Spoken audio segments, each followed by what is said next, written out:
Okay, now let's take a look at the overseeing body of all sports in the country. Talking about the sports, National Sports Commission. Yes, are they giving adequate attention to other sports aside football? I would categorically tell you no. What they do is lip service. Football has taken so much prominence in the front burner that every other sport is suffering for it. Even athletics. There was a time we had some top-notch blue-chip companies sponsoring athletics in this country. All of a sudden, it has nosedived. If we're actually going to pronounce ourselves as the African giant we are, the sports ministry need to give equal attention to every other sports, football inclusive. We spend so much in football. Yes, it brings us joy. It binds us together. It's one center point that everybody in Nigeria comes together, irrespective of tribe, religion, yes. No sentiment. But there are other sports as well. Swimming.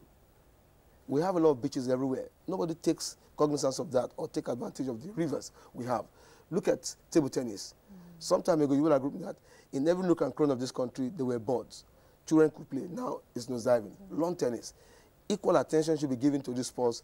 You will see vibrancy, and the issue of thuggery, youth restiveness will reduce drastically. Okay. Because I remember one time the minister was saying they're going to focus on sports that they have comparative advantage. I think about 5 or 6 sports or so. And if he's going to do that, what do you think that will pertain for 2014? Let me give you an example. I played football to a greater level, but my best of all sports is rugby and taekwondo. How about that? Rugby, to every layman, is a rough game, but there's a tag. It's a game for the gentleman. We know it's not that gentle, but that's the tag. Now, for taekwondo, it's a combat sport. Now, if you're picking 6 sports to go to the Commonwealth or the Olympics, you're automatically differentializing those other young ones who have such talents for other sports. For other sports. Everybody doesn't have equal capability. You must give them that chance to express themselves. So I disagree with him. We've discussed this issue in some other grounds. Let everybody come out and show what they can do. Then let them go out there. Okay. Okay, now let's leave ball games, racket games, and all of that. Now let's take a look at athletics. This angle of athletics is the long distance, talking about Obudu, the mountain race, and all of that. For years now, it's been dominated by the visitors, talking about the Kenyans, Ethiopians, and Ugandans. In time past, we had all these athletes up north. What is happening? Why are Nigerians not dominating the competition that we organize? If there's anybody who made long-distance race very interesting to a lot of Nigerians, it was Abbas Mohammed, if you still remember. That young man took the stride to put Nigeria in the world map because he showed that he had that energy, that vigor to go a long distance. And all of a sudden, we don't have people actually doing it. If you look at long-distance race, it has to do with the particular genetic nature of a particular group. And if you look at the northern part, between Jos, Bauchi, Gombe, these are people who stays up the mountain, and it has to do with high altitude as well. That's why the Tanzanians, the Ugandans, the Ethiopians, the Kenyans could do well because it's high altitude. Now, there are people living in this country that has such climatic condition.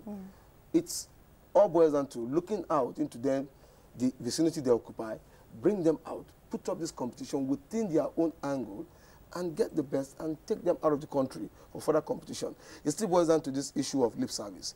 If we really, I don't want to mention a particular company who was doing it so well, a beverage company, but they actually did it so well that Abbas Mohammed did it out of this country and he was a hero. We need to go back to those steps, look into those regions where these young ones. Let me tell you one funny story. When I was serving, I know a boy who treks a distance of here to Pangrove, through and through every day. And one day I asked him why. He said he's enjoying it. And he runs as well. As he walks, he runs. These are young ones that you have them in abundance. The best way to catch them. Exactly, in the north. So we should have our concentrate there. What's his name now? This Briton, Morofao. He's from Sudan. When he got to England, nobody gave him a chance, but today he's a world champion. He's even a member of the British Empire.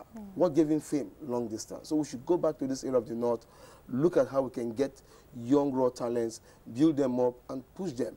The Cattle Ranch, to me, is just an attractive avenue to bring in tourists, to see what Cross River State looks like. Or else, The Nigerians that have participated have not actually done too badly. I give it to them. But we need to have Nigerians picking those dollars, reinvesting them here. Then we can see we have champions. Okay. Well, I hope that the authorities involved will take a look at the north and decide that every year we will do this long distance race there. It will go a long way. It will go a long way. Earlier in the year, there was one in Edo State that then was termed the Okpekpe road race. Sponsored by the Edo State government. Yes, and that was like a 10-kilometer race, and the altitude was really high. You could see the Kenyans and Ugandans, they were really struggling to go up that hill. But I think if every state in the Federation, you know, does that, then we'll have athletes in, you know, that area. I agree with you. Okay. All right, now we have been talking about volleyball. We've been talking about weightlifting. We didn't talk about badminton. There's so many other ball games and all of that. But now let's take a projection for next year's sporting activities, having it at the back of our minds that the World Cup is still next year. The Super Eagles, what do you expect from them? But first, let's take a projection for next year. Let's talk about our local league. There is no season that the league goes smoothly without hiccups. Are we going to experience that again in 2014? You want me to be very candid with you? Yes. Yes, because the issue of sponsorship is still there. The issue of club owners have not been resolved. The issue of contractual obligation between players and club have not been resolved. And to make matter worse, there is no Nigerian player that has 2 years contract extension. It's 1 year. The coaches are not excluded. And if you don't harmonize this, if you don't put them in proper perspective, the league will still be in its worth reform. The Nigerian Professional Football League is worth billions of dollars, not even naira. I must be frank with you. The South African League that has come to stay, which is called the APSA League, suffered so much. But today, sponsors have given it the backing it needed.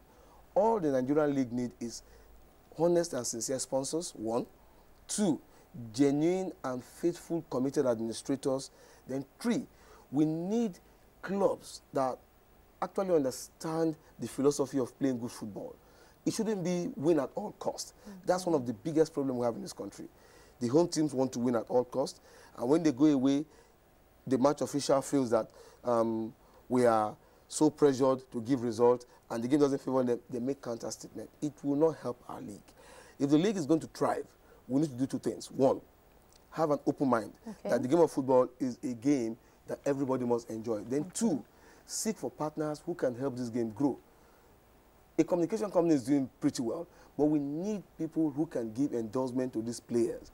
A player playing a team can have 3, 4, 5 endorsements. It ups his livelihood.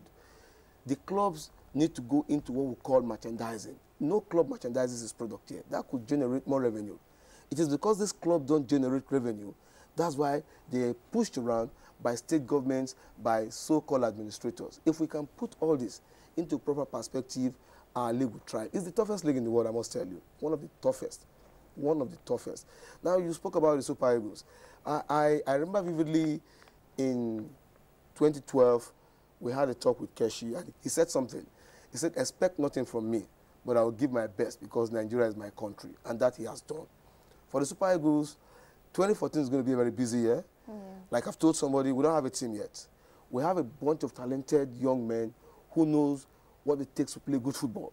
But as a team, we must build a team. And can he make a team that understands themselves the way the under-17 performed? Well, you see, the case of the under-17, they are young men, very, very young, that can still listen to certain levels of instruction as dished out by the coach. But for the Super Eagles, these are adults who undergo 2 different philosophies. One within the club and the second in the national team. And the philosophy within the national team is completely distinct from what you play in your club. Now, for Keshi, what he has done is wonderful as a local coach. And he has given local coaches a complete ample angle to improve themselves. Talking about a team, if we're going to 2014 in Brazil, the group we are fair, like what we've all agreed. But can we actually take advantage of that group and move further than what we did in USA 94, which was the second round? We need more friendly games. This is where Keshi can actually harness this team to become a nucleus. It's just in parts right now. Yeah, it was expected that after the draws, they would have sat down to talk about countries that they will want to have friendly games with. Fillers coming in is like 1 or 2 friendly games, which is not enough. The FIFA free day in the month, there's a calendar for FIFA free day, is always there. Take advantage of it. If you have 5 to 6 games before the World Cup, it will bring out a lot of loopholes in the team, and that Keshi and his technical crew could work on. We have a bunch of talented young men, believe me you, that can stand their own, and don't forget, a champion never give up, and they're actually African champions. Okay.